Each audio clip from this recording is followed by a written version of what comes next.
नमस्कार दोस्तों, मैं शिषपाल नैन आज एक बार फिर आपके सामने हाजिर हूं और आज मैं आपको 2022 के करवा चौथ की खबर के बारे में बताने जा रहा हूं कि करवा चौथ कब बनाना है, शुभ मुहूर्त क्या है और शुभ मुहूर्त निकलने पर क्या क्या सावधानी बरतनी चाहिए इस पे। तो आइए चलते हैं।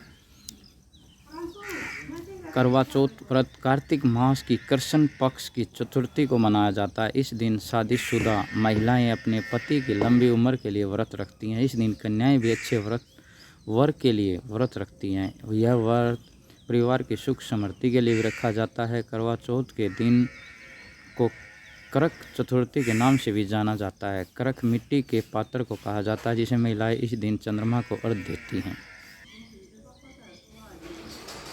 करवा चौथ का त्यौहार हर साल कार्तिक माह की कृष्ण पक्ष की चतुर्थी तिथि को रखा जाता है। करवा चौथ का दिन संकष्टी चतुर्थी जो कि भगवान गणेश के लिए उपवास करने का दिन होता है, एक ही दिन आता है। करवा चौथ के दिन पत्नियां अपने पति की लंबी आयु के लिए व्रत रखती हैं। करवा चौथ के व्रत को काफ़ी मुश्किल माना जाता है क्योंकि महिलाएं इस दिन निर्जल व्रत रखती हैं और चांद को देखने के बाद ही अपना व्रत खोलती हैं।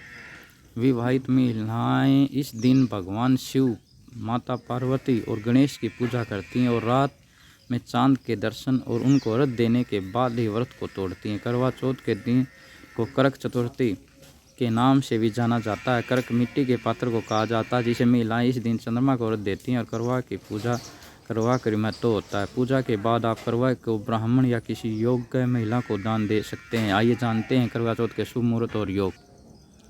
करवा चौथ बृहस्पतिवार अक्टूबर 13, 2022 को। करवा चौथ पूजा मुहूर्त शाम 6:17 से शाम 7:31 तक है। अवधि 1 घंटा 13 मिनट है। करवा चौथ व्रत समय सुबह 6:32 से रात 8:48 तक है। करवा चौथ के दिन चंद्रोदय 8:48 PM शाम को। चतुर्थी तिथि प्रारंभ 13 अक्टूबर 2022 को सुबह 1 से 1:59 से शुरू। चतुर्थी तिथि समाप्त 14 अक्टूबर 2022 को सुबह 3:08 पर ख़त्म है। करवा चौथ का शुभ योग। करवा चौथ के दिन ब्रह्म मुहूर्त सुबह 4:54 से सुबह 5:43 तक रहेगा। अभिजीत मुहूर्त दोपहर 12:01 से लेकर 12:48 तक रहेगा। अमृत काल शाम 4:08 से 5:50 तक रहेगा। करवा चौथ पूजन सामग्री छलनी, करवा माता की तस्वीर, दीपक, अगरबत्ती, कपूर, गेहूँ, बाती, रुई लकड़ी का आसन, दक्षिणा के पैसे, हलवा, 8 पूरियों की अठारी, श्रृंगार का सामान, मेहंदी, महावर, सिंदूर, कंघा, बिंदी, चुनरी, चूड़ी, छलनी, बिछुआ, फूल, हल्दी, चावल, मिठाई, कच्चा दूध, दही, देसी घी, शहद, शक्कर का बूरा, रोली, कुमकुम, मोली, अक्षत, पान, व्रत कथा की पुस्तक, मिट्टी या तांबे का टोटवाला, करवा और ढक्कन, कलश और चंदन। करवा चौथ के दिन सूर्योदय से पहले उठकर स्नान करें, फिर सांस द्वारा दिया हुआ भोजन करें। निर्जला व्रत का संकल्प लें। यह व्रत सूर्यास्त होने के बाद चंद्रमा के दर्शन करके ही खोलना चाहिए। बीच में जल भी नहीं पीना चाहिए। संध्या के समय एक मिट्टी की वेदी पर सभी देवताओं की स्थापना करें।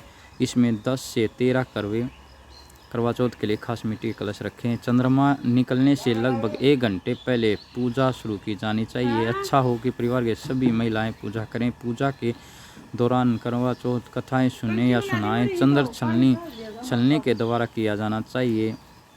चंद्र दर्शन छलनी के द्वारा किया जाना चाहिए और साथ ही दर्शन के समय अर्घ्य के साथ चंद्रमा की पूजा करनी चाहिए। चंद्र दर्शन के बाद बहू अपनी सास को थाली में सजाकर मिठाई, फल, मेवे, रुपये आदि देकर उनका आशीर्वाद लें। करवा चौथ व्रत बहुत समय पहले इंद्रप्रस्थ के एक शहर में देव शर्मा नाम का एक ब्राह्मण रहता था। देव शर्मा का विवाह लीलावती से हुआ था, जिसे उसके 7 महान पुत्र वीरावती नाम की एक गुणवान पुत्री थी। क्योंकि 7 भाइयों की वह अकेली बहन थी, जिसके कारण वह अपने माता पिता के साथ साथ अपने भाइयों की भी लाडली थी। जब वह विवाह के लायक हो गई तब उसकी शादी एक उचित ब्राह्मण युवक से हुई। शादी के बाद वीरवता अपने माता पिता के यहाँ थी। तब उसने अपनी भाभियों के साथ पति की लंबी आयु के लिए करवा चौथ का व्रत रखा। करवा चौथ के व्रत के दौरान वीरावती को भूख सहन नहीं हुई और कमजोरी के कारण वह मूर्छित होकर जमीन पर गिर गई। सभी भाइयों को से उनकी प्यारी बहन की दयनीय स्थिति सहन नहीं हो पा रही थी। वह जानते थे वीरावती, जो कि एक पतिव्रता नारी है, चंद्रमा के दर्शन किए बिना भोजन ग्रहण नहीं करेगी, चाहे उसके प्राण ही क्यों न निकल जाए। सभी भाइयों ने मिलकर एक योजना बनाई जिससे उसकी बहन भोजन ग्रहण कर ले। उनमें से एक भाई कुछ दूर वट के वृक्ष पर हाथ में छलनी और दीपक लेकर चढ़ गया। जब वीरावती बेहोशी से जागी तो उसके बाकी सभी भाइयों ने उससे कहा कि चंद्रोदय हो गया और उसे छत पर चंद्रमा के लिए दर्शन कराने ले गए। वीरावती ने कुछ दूर वट के वृक्ष पर छलनी के पीछे दीपक को देख विश्वास कर लिया कि चंद्रमा वृक्ष के पीछे निकल आया है। अपनी भूख से व्याकुल वीरता ने शीघ्र ही दीपक को चंद्रमा समझ अर्घ अर्पण कर अपने व्रत को तोड़ा। वीरावती ने जब भोजन करना प्रारंभ किया तो उसे अशुभ संकेत मिलने लगे। पहले कोर में उसे बाल मिला, दूसरे में उसे छींक आई और तीसरे कोर में उससे अपने ससुराल वालों से निमंत्रण मिला। पहली बार अपने ससुराल पहुंचने के बाद उसने अपने पति के मृत शरीर को पाया। अपने पति के मृत शरीर को देखकर वीरावती रोने लगी और करवा चौथ के व्रत के दौरान अपनी किसी भूल के लिए खुद को दोषी ठहराने लगी और विलाप करने लगी। उसका विलाप सुनकर देवी इंद्राणी, जो कि इंद्र देवता की पत्नी है, वीरावती को सांत्वना देने के लिए पहुंची। वीरावती ने देवी इंद्राणी से पूछा कि करवा चौथ के दिन ही उसके पति की मृत्यु क्यों हुई और अपने पति को जीवित करने की वह देवी इंद्राणी से विनती करने लगी।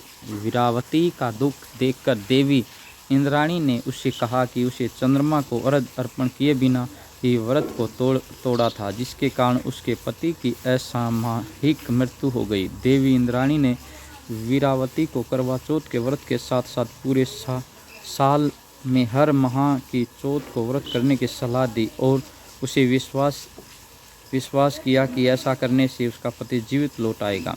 इसके बाद सभी धार्मिक कर्तव्य और धार्मिक उपवास को पूरे विश्वास के साथ करते। अंत में उन सभी व्रतों से मिले पुण्य के कारण वीरवता को उसका पति पुनः प्राप्त हो गया। इस तरह की करवा चौथ की एक कथा है जो आप सभी इसको सुन के एक दूसरे को सुना सकते हैं कि कैसे इंद्रप्रस्थ एक शहर में देव शर्मा नाम का एक ब्राह्मण रहता था और उसकी एक लड़की थी और उस लड़की वीरावती जब अपने माता पिता से बहुत और पूरे खुशहाल परिवार में थी तो उसके जीवन की ये जो कथा है उसको आप सुना सकते हैं। समय सारणी का आपको पता ही लग गया किस समय से किस समय का शुभ मुहूर्त है और किस समय से किस समय तक मुहूर्त ठीक नहीं है। तो आज के लिए इतना ही। तो सभी को नमस्कार, धन्यवाद।